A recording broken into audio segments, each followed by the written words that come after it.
السلام علیکم، میں ڈاکٹر محمد راشد۔ آج میں آپ سے بات کرنا چاہوں گا اپنے نیک بندوں کے بارے میں، اللہ کی محبت۔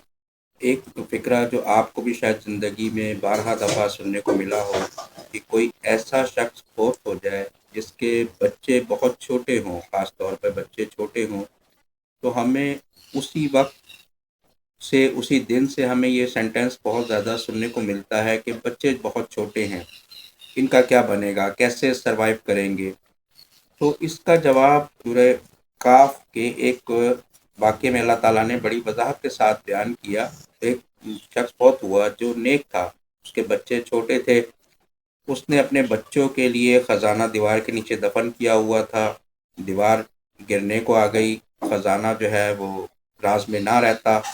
تو اللہ کی پلاننگ دیکھیں آپ اپنے نیک بندوں کی اولاد کے لیے، کہ اللہ ایک نہیں دو پیغمبروں کو، خضر علیہ السلام، موسیٰ علیہ السلام کو حکم دیا کہ اس دیوار کو دوبارہ بنا دیں۔ وہ دیوار دوبارہ بنی، بچوں کا خزانہ محفوظ ہو گیا۔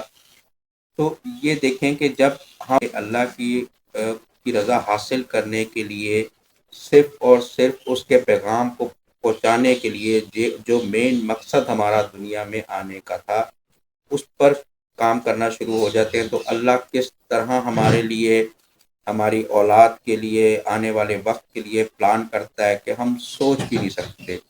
صرف ہمیں اللہ پر توکل کرنا ہے۔ جب ہم نے یہ کہہ دیا کہ میرے لیے اللہ ہی کافی ہے، تو پھر پریشانی کی تو کوئی ضرورت ہی نہیں ہے۔ صرف آپ انسان اپنے اعمال کو بہتر سے بہتر کرنے کی کوشش کرے، لوگوں کے لیے آسانیاں پیدا کرنے کی کوشش کرے۔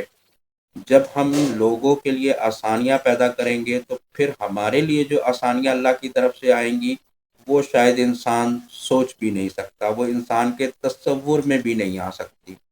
تو خدا را آج سے کوشش کریں اپنے لیے، اپنے بچوں کے لیے، کہ ارادہ کریں کہ ہم انشاءاللہ آسانیاں تقسیم کریں گے، تاکہ اللہ پاک ہمیں بھی آسانیاں عطا کرائے۔ اللہ حافظ۔